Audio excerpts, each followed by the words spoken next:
Assalamualaikum warahmatullahi wabarakatuh. Bismillahirrahmanirrahim. Alhamdulillahirabbil alamin.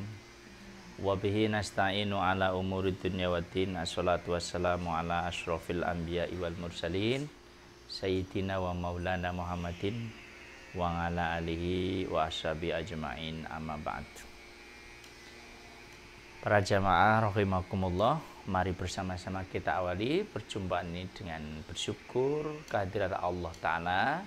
Kita diberikan kesehatan dan kekuatan untuk kembali menata hidup kita dengan menghiasinya dengan iman, Islam, takwa, silaturahmi dan juga ilmu.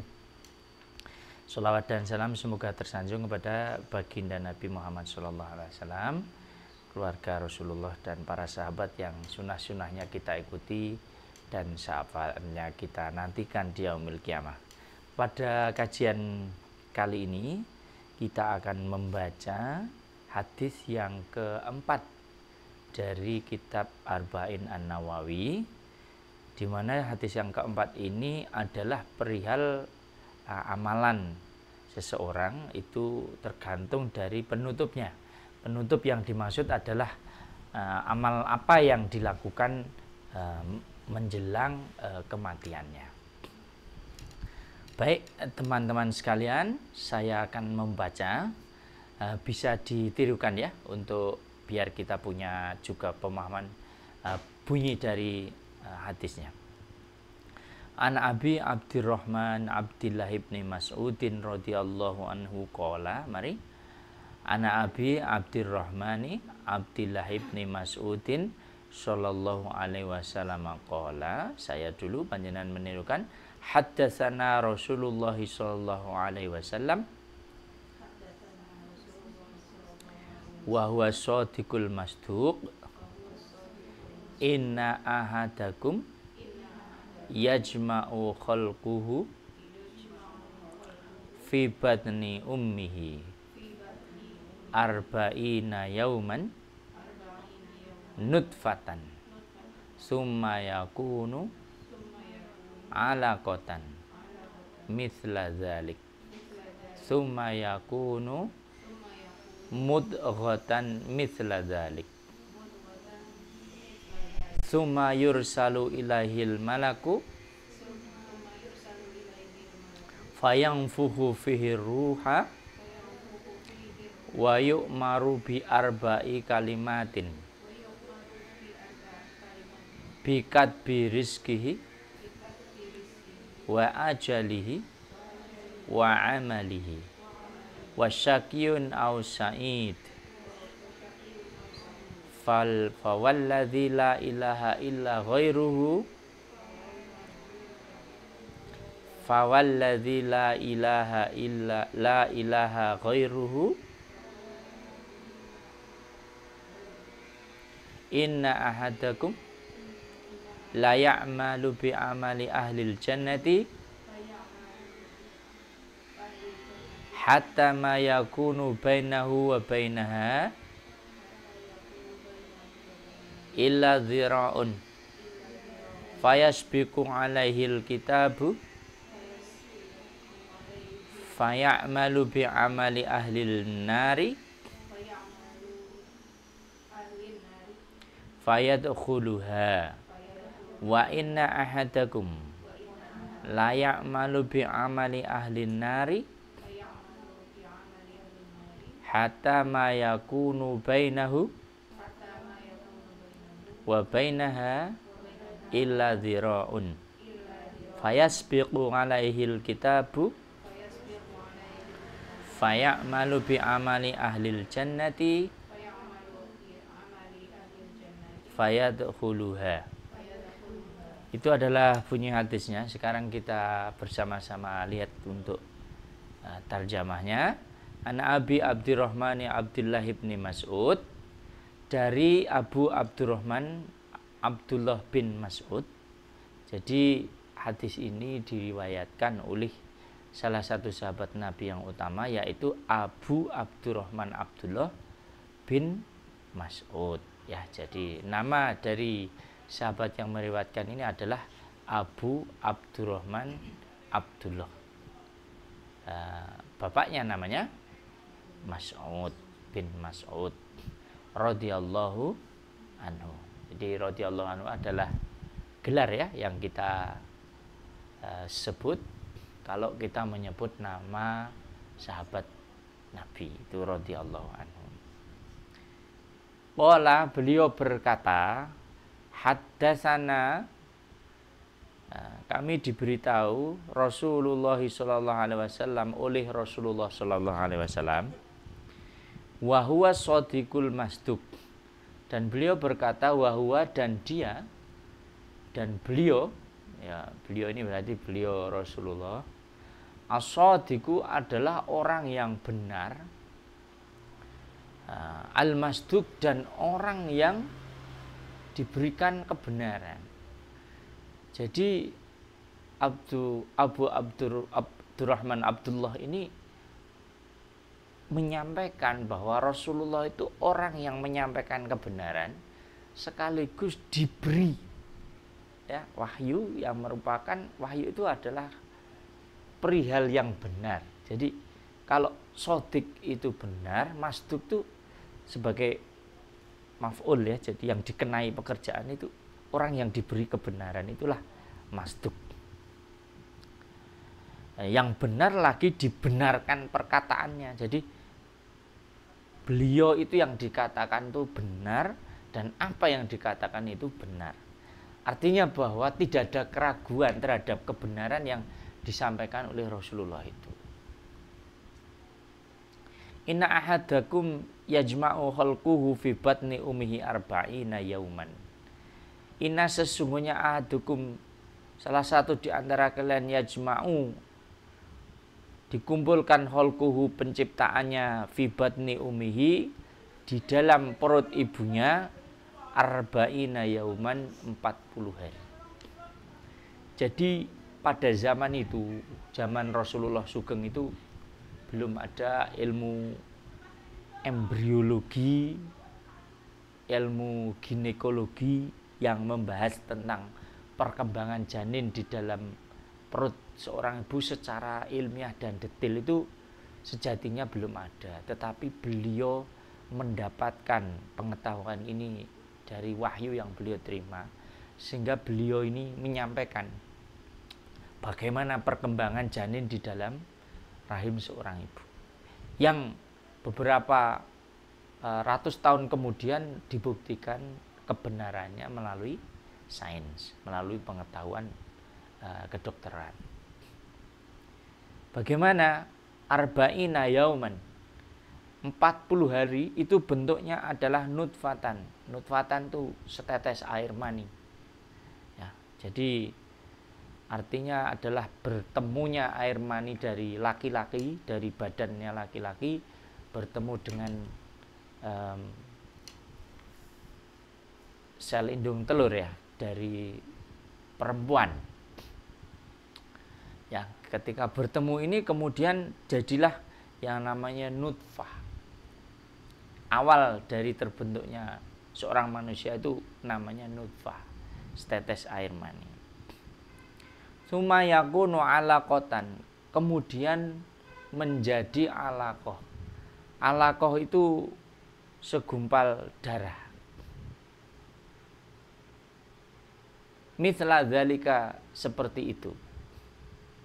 Jadi setelah bertemu ya, sel sperma dengan sel telur ini bertemu, berkembang.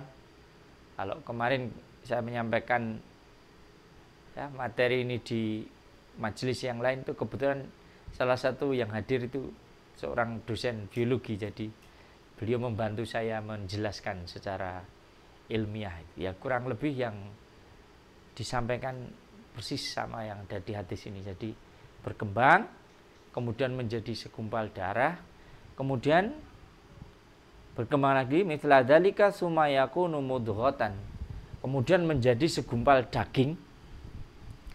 Nah, mithla dzalik, seperti itu. Jadi 40 hari di setiap masa itu. Jadi dalam bahasa Ya, bahasa hadis. Itu 40 hari kali tambah 40 hari tambah 40 hari. Kalau dijumlah 120 hari. Kalau dihitung bulan 120 hari itu berapa bulan? 4 bulan ya. 30 hari kali 4. Nah, itulah yang terjadi selama 40 bulan kita di kandungan ibu kita. Apa? Nggak, selama 4 bulan itu perkembangannya adalah dari mani yang bertemu dengan sel telur, sel sperma tadi, kemudian jadi dalam bahasa hadis tadi apa? Segumpal darah dan menjadi segumpal daging. Itu membutuhkan waktu arba'ina yauman, 40 hari dikali 3 tadi 120 hari alias berapa bulan? 4 bulan. Lalu apa yang terjadi setelah itu? Sumayur salu ilaihi, kemudian diutus ilaihi kepadanya al malaku, malaikat. Fayang fuhu, kemudian ditiupkan fihi ruha, ditiupkan ruh. Nah, ruh itu ya nyawa. Ya, wayuk maru bir arba'i kalimati, kemudian malaikat itu diperintah untuk menuliskan bagi ruh tadi 4 hal. Bikat birizki hi, nah, ditulis kepadanya tentang apa? Rizkihi, rizkinya. Wa ajalihi, dan ajalnya. Wa ajalihi, dan ajalnya. Ajal itu kematiannya. Wa amalihi, dan amalnya. Nah, wa syakiyun, dan apakah syakiyun sengsara, au saidun atau bahagia. Jadi teman-teman sekalian, hadis ini memberi kita petunjuk pada saat kita di kandungan ibu kita umur 4 bulan itu terjadi peristiwa besar. Peristiwa besar itu adalah ketika kita sudah berbentuk manusia, karena pada usia 4 bulan itu semua organ sudah terbentuk. Tentu masih dalam tahap perkembangan. Tapi kemudian Allah Ta'ala utus malaikat. Masih ingat tadi? Didhawuhi apa malaikat? Halo?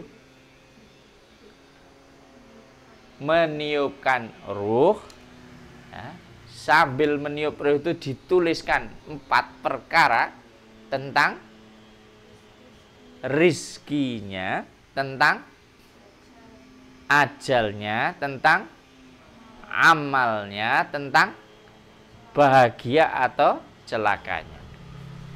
Maksudnya bagaimana? Jadi kita ini sebelum lahir, ketentuan tentang 4 hal itu sudah Allah tulis. Lalu Rasulullah menjelaskan, fawalladzi la ilaha ghairuhu,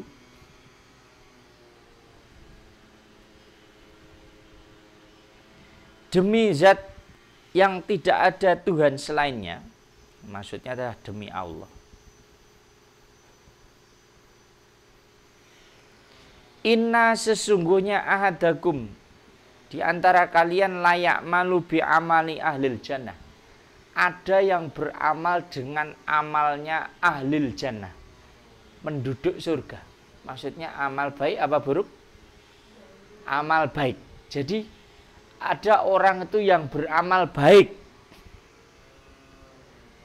ya, dalam hidupnya itu beramal baik, beramal baik, beramal baik, hatta ma yakunu bainahu wa bainaha, hingga ma yakunu tidaklah terjadi bainahu antaranya dan antara dirinya dan surga, ila dhira'un, kecuali hanya batasnya sehasta saja. Artinya sudah sangat dekat untuk masuk surga itu.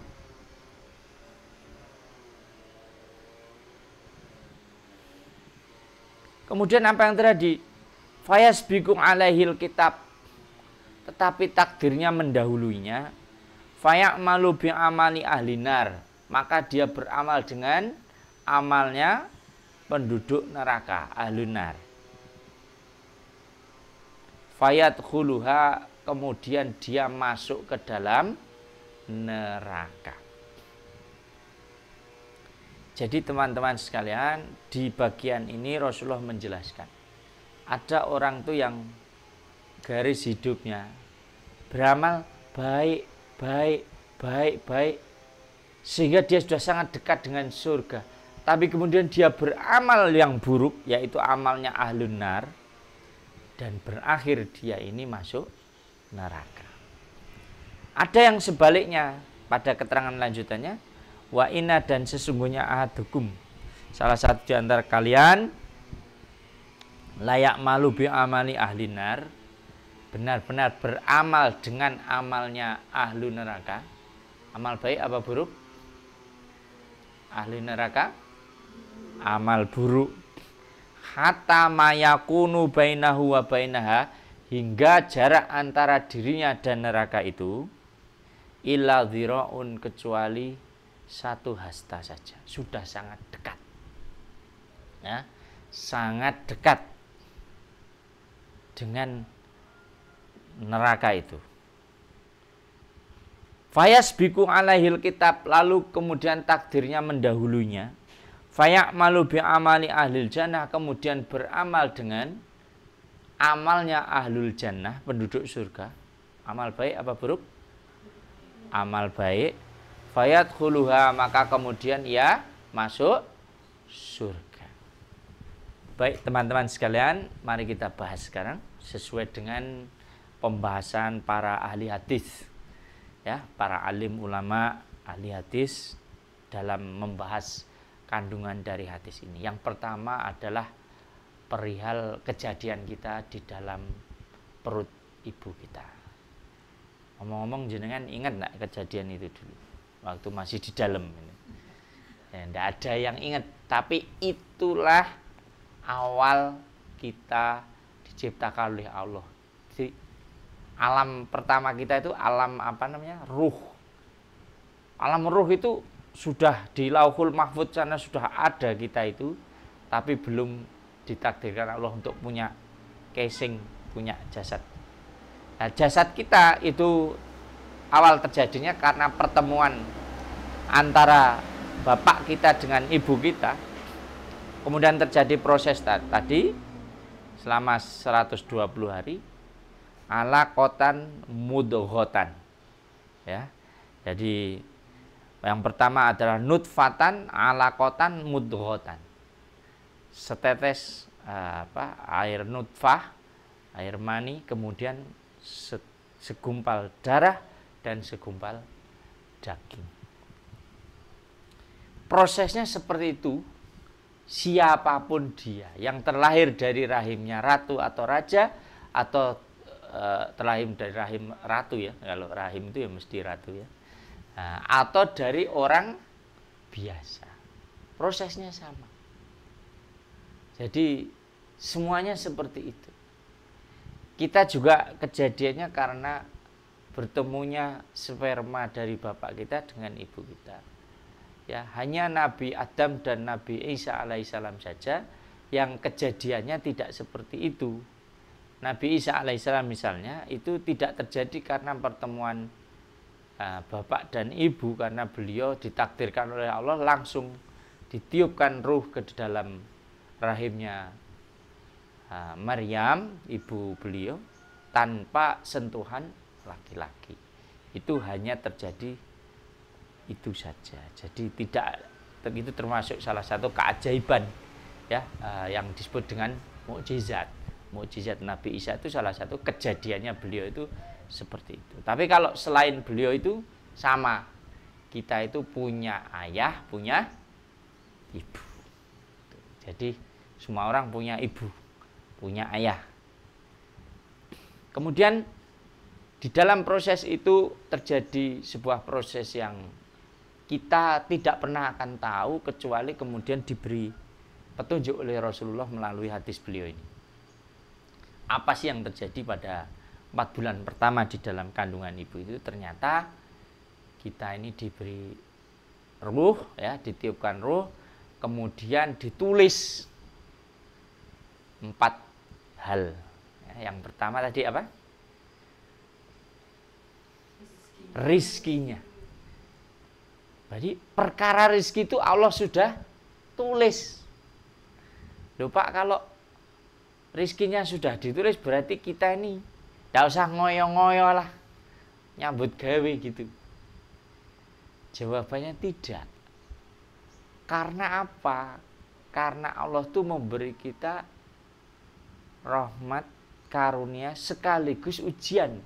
Ujian untuk tetap menghamba kepadanya dan tetap menjalankan usaha. Sebagaimana sering kita bahas, mencari rezeki agar sukses, maka kita pernah bikin rumus ya, segitiga kesuksesan. Apa itu? Yang pertama, ya, sebelum berikhtiar dahulu dengan tawakal.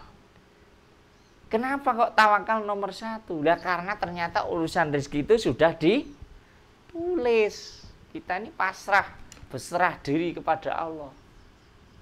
Yang kedua, ikhtiar. Kemudian yang kedua, berdoa. Doa ini menjadi sangat penting. Bahkan Rasulullah mengajarkan ada doa khusus untuk kita memohon rizkinya Allah. Ya. Sholat khusus untuk memohon rizkinya Allah juga ada. Sholat duha tadi ya. Pada saat matahari sudah terbit, sudah lebih tinggi sedikit, kemudian kita sholat duha khusus untuk memohon rizki Allah. Jadi pernah ada orang mengatakan, karena kita tahu bahwa rizki itu sudah ditulis, maka mari kita bekerja dengan giat. Siapa tahu usaha kita itu ketemu dengan takdir kita. Ternyata Wak Dewi memang ditakdirke sugih gitu. Nah, itu saya kira bijak ya ngomongnya itu. Nah, kita tidak ngerti takdir kita sebelum itu kejadian, itu baru disebut takdir. Tapi kita ini diberi wewenang oleh Allah, diberi hak untuk tadi bertawakal, kemudian berdoa dan berikhtiar gitu. Kalau misalnya jenengan berharap orang datang ke tempat panjenengan kemudian membeli dagangan panjenengan, realistis enggak? Ya, bisa jadi realistis, tapi tetap kita menggunakan apa? Menggunakan kaidah harus ada ikhtiar. Berarti kan harus mengumumkan dulu kalau kita jualan. Masa orang tidak jualan kemudian didodok pintunya, saya mau beli ini dan itu, kan tidak mungkin. Itu. Jadi kalau mau jualan sembako misalnya, ya, kan ada pilihan mau dijual di teras yang tidak banyak saingannya atau dijual di pasar yang banyak saingannya. Ya, kira-kira kalau orang jualan sembako di pasar, tempat ramai, sama cuma di teras yang jauh dari tetangga dan kerumunan, laris di mana? Di pasar. Itu pilihan dari ikhtiar. Gitu. Nah, itu tentang rezeki. Yang kedua adalah tentang ajal. Ketika Rasulullah ditanya oleh sahabat, ya Rasulullah, kita ini umat Rasulullah itu jatah umurnya sebenarnya berapa? Maka Rasulullah memberikan rambu-rambu baina situn wasabun, antara umur 60 sampai 70. Itulah jatah kita. Jadi itu rambu-rambu, sekali lagi rambu-rambu. Tetapi kematian itu sudah datang kabarnya kepada kita jauh-jauh hari. Ya, kadang-kadang kita keliru menafsirkan bahwa mati itu miliknya orang tua renta. Pertanyaannya, ada enggak orang yang setengah tua sudah meninggal? Ada. Remaja ada? Anak-anak ada? Bayi ada? Janin ada? Ada. Bahkan yang belum ditiupkan ruhnya pun ada. Jadi kalau sudah ibunya mengandung, tapi sebelum umur 4 bulan, kok keluar, maka tidak diperlakukan sebagaimana jenazah. Tidak dikafani, tidak disolati. Karena apa?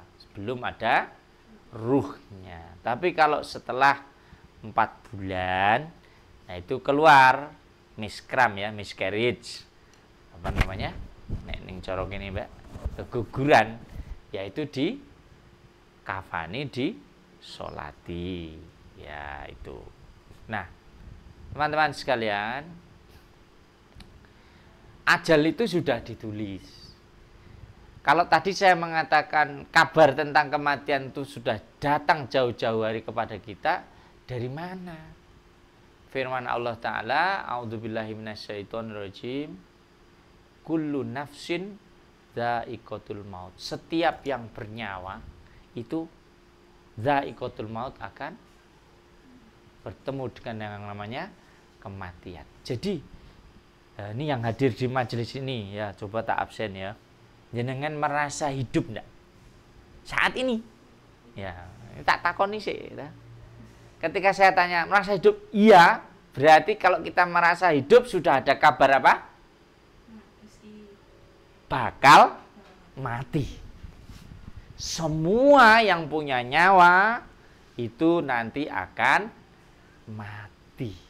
Hanya Allah Subhanahu wa taala yang kekal, yang tidak mati, ya, maha hidup dan tidak akan mati, itu hanya Allah. Tapi semua yang punya kehidupan, yaitu punya nyawa, itu akan mati. Yang kedua, tadi saya menyampaikan bahwa tidak ada aturannya bahwa yang meninggal itu harus yang lebih tua.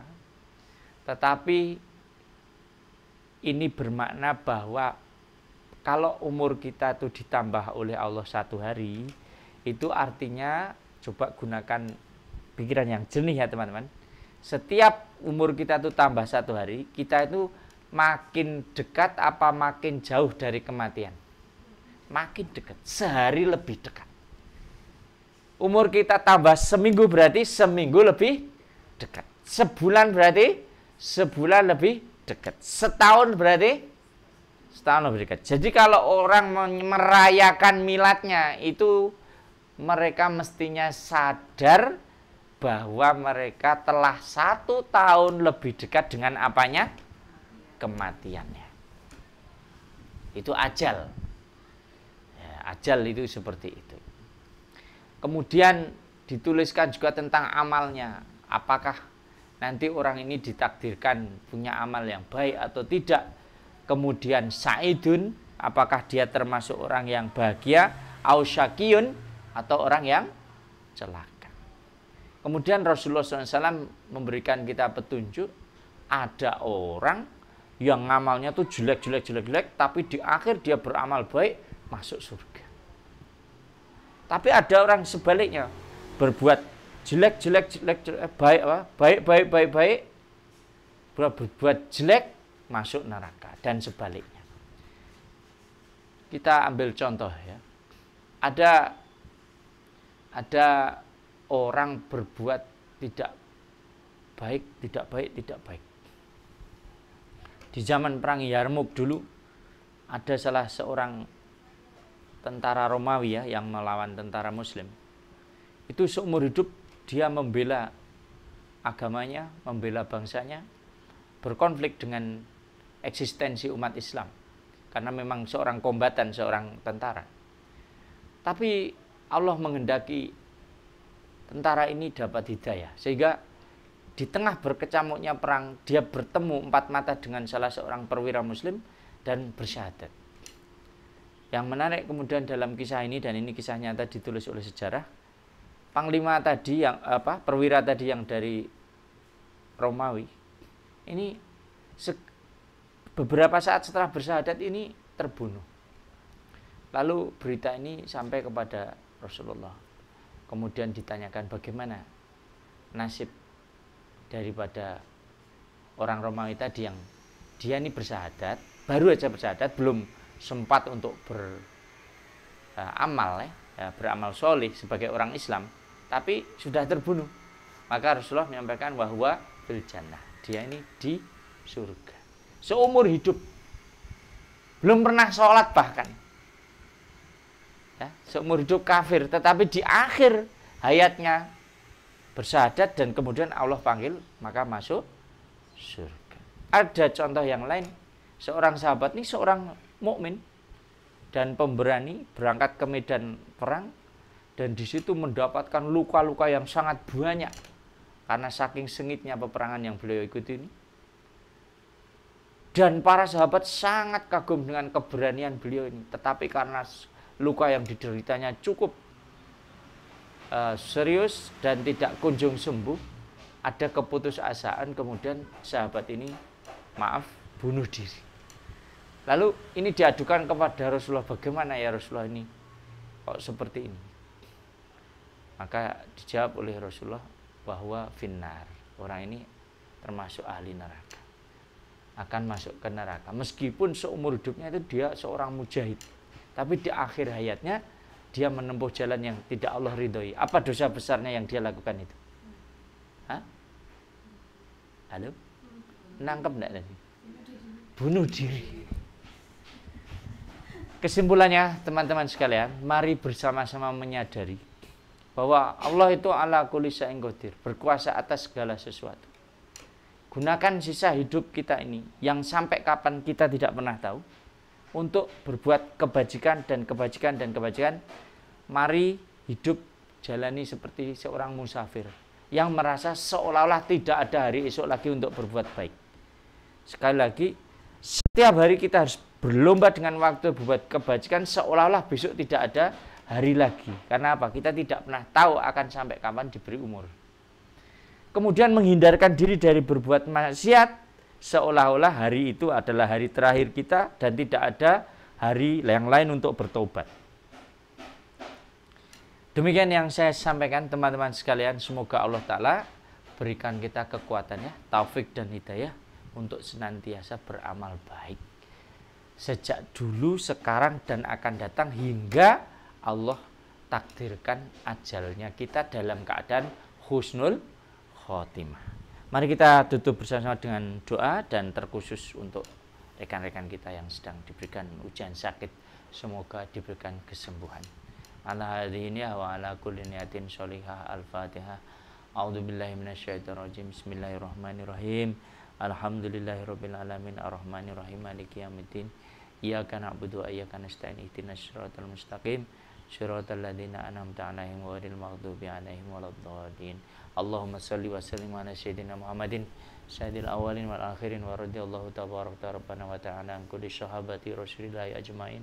Walhamdulillahirabbil alamin hamdan na'imin hamdan syakirin hamdan ni'amahu wa yukafi'u mazidah ya rabbana lakal hamdu kama yanbaghi li jalali 'azimi sultanik. Allahumma ighfir lana dzunubana wa li walidana wa li jadina wa jaddatina wa li ustadina wa li walidayhi wa li jami'il mu'minina wal mu'minat wal muslimina wal muslimat al ahya'i minhum wal amwat bil khairati rabbighfir li warham wa anta khairur rahimin.